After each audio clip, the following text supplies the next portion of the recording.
Hey guys, this is Agi, that's AGGI with drums Bonedo, and in this video we're checking out the Roland TD-313. Now this is the most affordable kit in Roland's new 3 Series lineup. It comes with a new V31 sound module, which just like the V51 from the 5 Series, includes all the sounds and features of the flagship V71. So is this actually a mid-range E-drum kit with high-end features? Let's find out.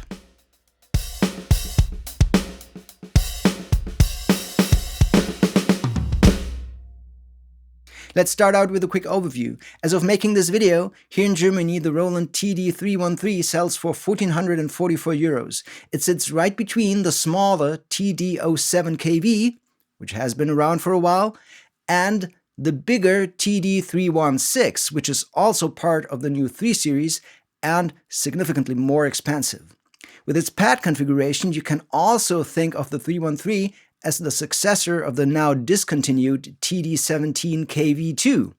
Now compared to the smaller TD-07KV, the 313 is a big step up. You get bigger pads, dual zone toms, and a very nice 14-inch triple zone ride. And of course, there's the V31 module. The 313 is much closer to the TD-316, with the biggest trade-off being the hi-hat.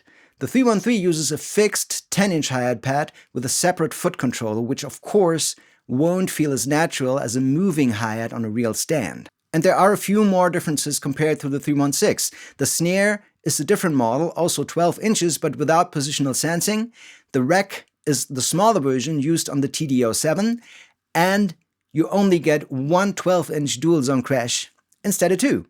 Now comparing the TD-313 to its predecessor, the TD-17KV2, you'll find it uses mostly the same pads. Only the toms are new designs with new placement of the sensors for more consistent triggering across the head. The rim sensors have been updated as well, but overall these changes are on the more subtle side. What's probably more important to most players is that the sizes are 8 inches, 8 inches, and 10 inches, so the third tom is a bigger pad. The old TD-17KV2 used 3 8-inch toms, while the smaller TD-07KV, which is still available, is equipped with 3 6-inch toms, and that's real small.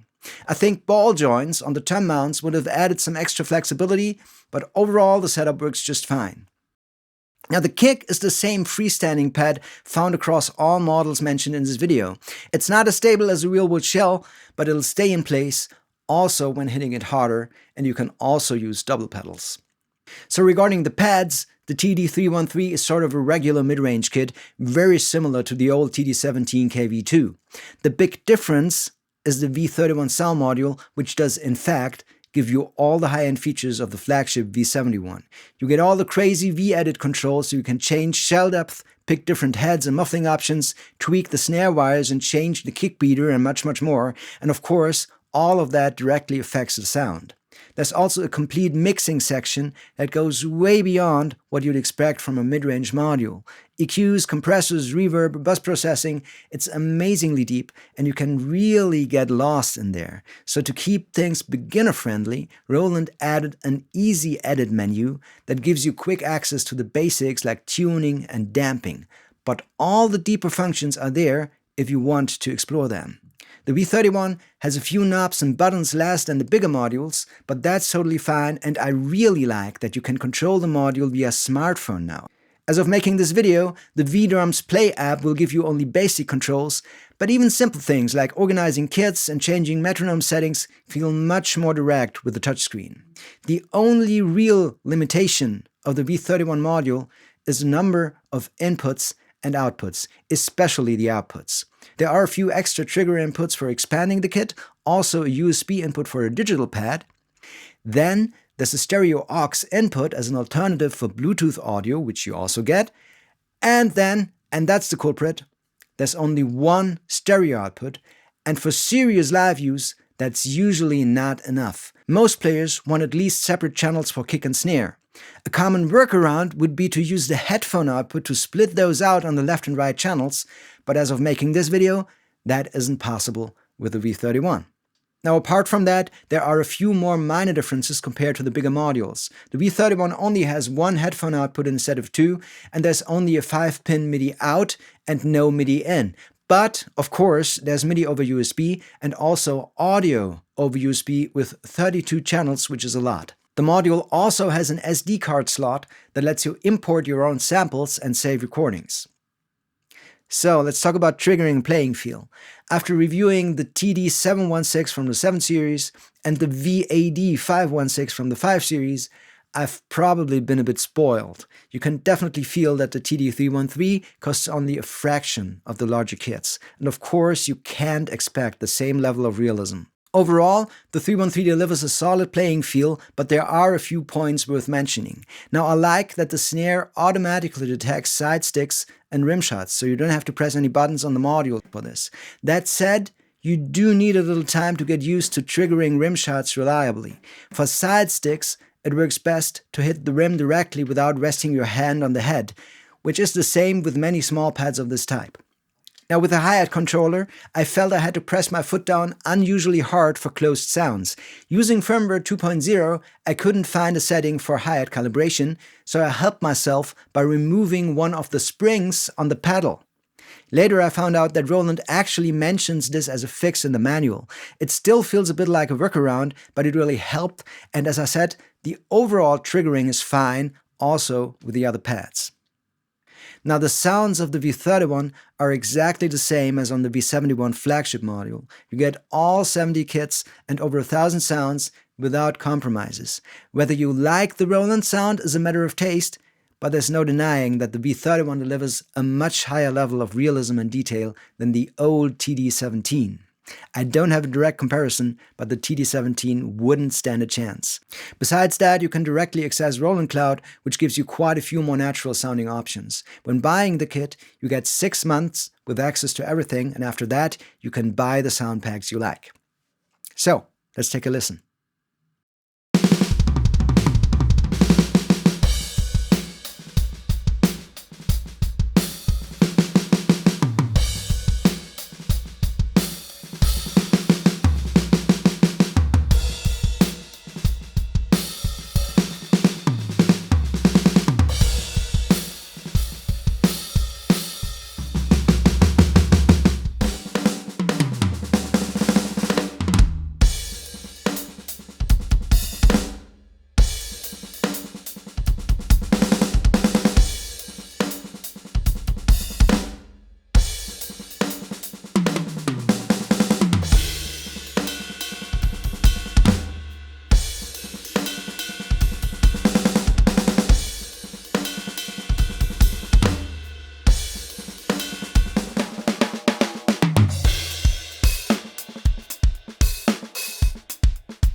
And here's my conclusion. The TD-313 is the most affordable way to get a Roland kit with a V31 module, and the module really delivers.